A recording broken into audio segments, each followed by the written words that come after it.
The Book of Nahum, Chapter 1. The Burden of Nineveh. The Book of the Vision of Nahum the Elkoshite.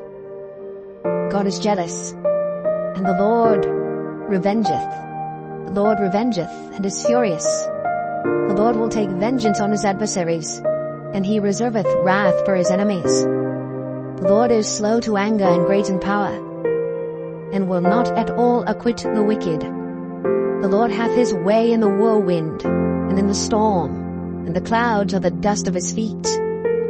He rebuketh the sea, and maketh it dry, and drieth up all the rivers. Bashan languisheth, and Carmel, and the flower of Lebanon languisheth. The mountains quake at him, and the hills melt, and the earth is burned at his presence, yea, the world and all that dwell therein.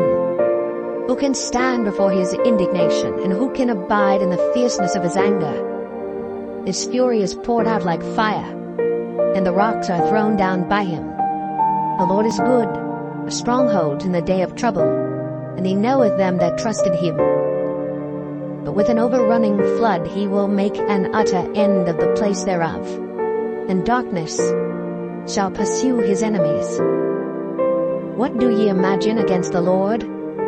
He will make an utter end. Affliction shall not rise up the second time.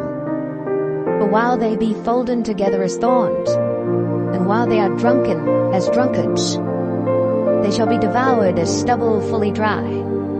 There is one come out of thee that imagineth evil against the Lord, a wicked counselor. Thus saith the Lord, though they be quiet, and likewise many, yet thus shall they be cut down, when he shall pass through. Though I have afflicted thee, I will afflict thee no more. For now will I break his yoke from off thee, and will burst thy bonds in sunder. And the Lord hath given a commandment concerning thee, that no more of thy name be sown. Out of the house of thy gods will I cut off the graven image, and the molten image. I will make thy grave, for thou art vile. Behold, upon the mountains the feet of him that bringeth good tidings, that publisheth peace. O Judah, keep thy solemn feasts, perform thy vows, for the wicked shall no more pass through thee. He is utterly cut off.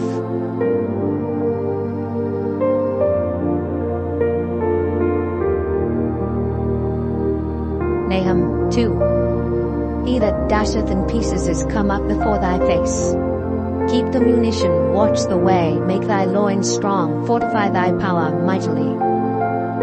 For the Lord hath turned away the excellency of Jacob, as the excellency of Israel.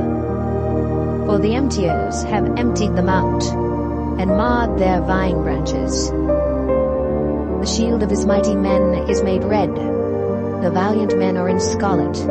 The chariot shall be with flaming torches in the day of his preparation, and the fir trees shall be terribly shaken. The chariots shall rage in the streets. They shall jostle one against another in the broad ways. They shall seem like torches. They shall run like the lightnings. He shall recount his worthies. They shall stumble in their walk. They shall make haste to the wall thereof, and the defense shall be prepared.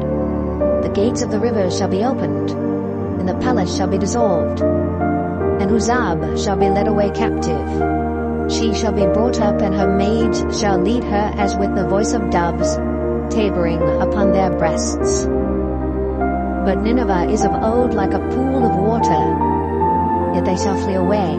Stand, stand, shall they cry, but none shall look back. Take ye the spoil of silver, take the spoil of gold, but there is none end of the store and glory out of all the pleasant furniture. She is empty and void and waste, and the heart melteth, and the knees smite together, and much pain is in all loins, and the faces of them all gather blackness. Where is the dwelling of the lions, and the feeding place of the young lions?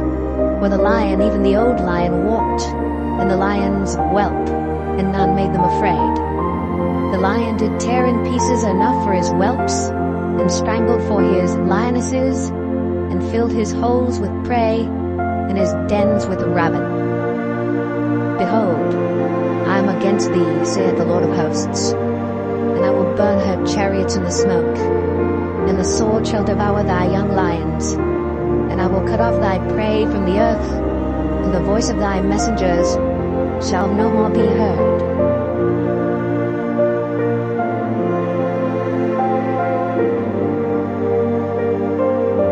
Nahum 3. Woe to the bloody city! It is all full of lies and robbery. The prey departeth not.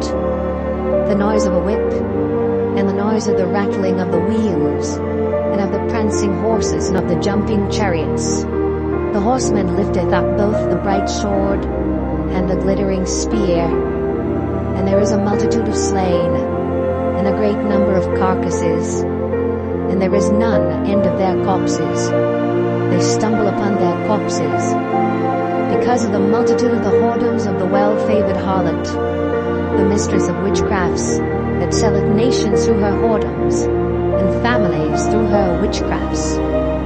Behold, I am against these,